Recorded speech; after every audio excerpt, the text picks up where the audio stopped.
perintah langsung eksekusi. Ketua Majelis Hakim M. Sabtono membacakan amar surat keputusan, menyatakan terdakwa Buniani telah terbukti secara sah dan meyakinkan bersalah melakukan tindak pidana informasi transaksi elektronik dengan sengaja dan tanpa hak serta melawan hukum, mengubah, menambah, serta mengurangi isi dan menghilangkan suatu informasi elektronik, yaitu dokumen elektronik milik orang lain. Persidangan berlangsung di ruang sidang Dinas Perpustakaan dan Kearsipan Kota Bandung, Selasa 14 November 2017, sejak sekitar pukul 9 hingga 15.30. Terdakwa dalam mengunggah video itu mengetahui ada kata pakai yang diucapkan saksi Basuki Cahayapurnama. Namun terdakwa menghilangkan kata pakai dalam dinding atau wall akun Facebook kemudian mempostingnya, kata M. Sabtono. Yang dimaksud adalah kalimat dibohongi pakai Al-Maidah yang diucapkan Ahok dalam pidato di Pulau Seribu yang kemudian diviralkan tanpa kata pakai sehingga seakan-akan Ahok mengatakan dibohongi Al-Maidah. Majelis Hakim menyatakan Buniani terbukti secara sah dan meyakinkan bersalah melakukan tindak pidana yang termuat dalam pasal 32 ayat 1 Undang-Undang ITE. Atas perbuatan terdakwa, Majelis Hakim menjatuhkan vonis 1 tahun 6 bulan penjara. Vonis itu disambut teriakan histeris pengunjung sidang yang merupakan para pendukung Buniani. Mereka meneriakan hakim zalim. Sebelum sidang, Buniani mengatakan di persidangan bahwa jika dinyatakan bersalah, ia berharap yang menuduh dan menjatuhkan putusan akan dilaknat oleh Allah Subhanahu wa Ta'ala.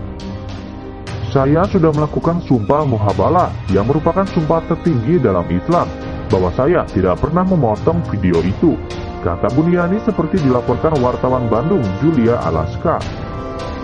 Maka katanya, bila hari ini saya tetap diputuskan bersalah memotong video, biar orang-orang yang menuduh saya dan juga orang yang memutuskan perkara ini, maka orang-orang tersebut akan dilaknat oleh Allah Subhanahu wa Ta'ala.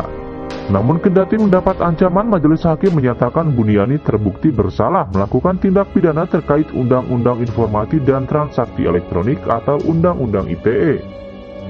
Hakim menyebut perbuatan Buniani dapat menimbulkan keresahan umat beragama dan terdakwa tidak mengakui bersalah. Betapapun hakim tidak memerintahkan terdakwa ditahan, Majelis Hakim juga tidak menjatuhkan sanksi denda. Penasehat hukum Buniani pun berusaha untuk memastikan hal tersebut. Penasehat hukum Buniani langsung menyatakan banding, sementara jaksa penuntut umum atau JPU menyatakan pikir-pikir.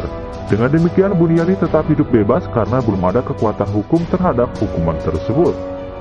Vonis hakim ini lebih rendah dari tuntutan JPU yang meminta hakim menjatuhkan vonis 2 tahun penjara dan denda 100 juta rupiah.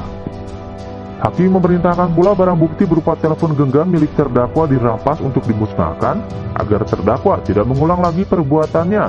Tidak jelas apakah dengan begitu Buniani tak akan bisa mengakses telepon genggam lagi.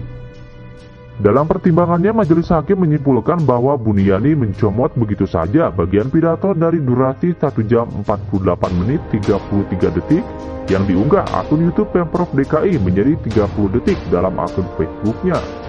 Buniani dinyatakan bersalah melanggar pasal 32 ayat 1 Undang-Undang ITE tentang mengubah, menambah, mengurangi, melakukan transmisi, merusak, menghilangkan, memindahkan, menyembunyikan suatu informasi elektronik atau dokumen elektronik milik orang lain atau milik publik. Buniani juga menambahkan teks di video itu dengan kalimat penistaan terhadap agama. Ahok sendiri kemudian dijatuhi hukuman 2 tahun penjara dalam pengadilan di Jakarta untuk perkara penistaan agama. Sebagaimana sidang-sidang terdahulu, kali ini pun sejumlah orang yang merupakan massa dari beberapa kelompok garis keras seperti API Jabar, FPI Jabar, dan Bang Japar melangsungkan unjuk rasa di luar gedung pengadilan. Sejumlah tokoh oposisi yang datang dan mendukung Buniani antara lain Amin Rais, Egy Sujana, Fahira Idris, dan Neno Warisman. Amin Rais sempat turut berorasi di mobil mimbar.